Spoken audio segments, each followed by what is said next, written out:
Hi, I'm Ligia Galvão. I'm a partner at GENECSIS and international student at Pace University.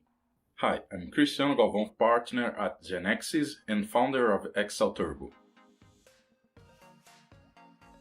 We live in a world flooded by data, and all companies, doesn't matter their size or market, can use data to make better decisions.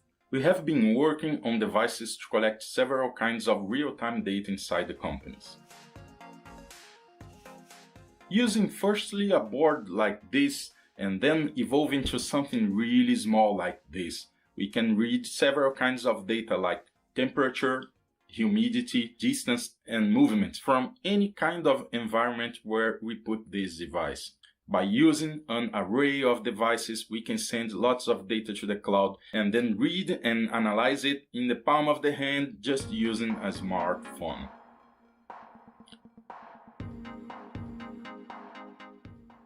Do you know how many data are available in a drugstore, for example?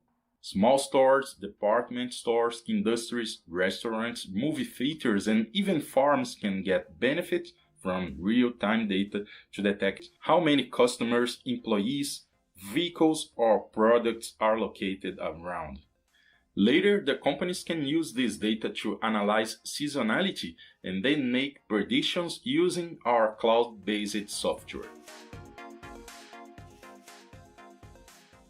Today, we need $100,000 to hire a sales team to scale our deliveries. We need your investment to help the companies to collect more data and take better decisions. We need your investment to help the companies to collect more data and take better decisions.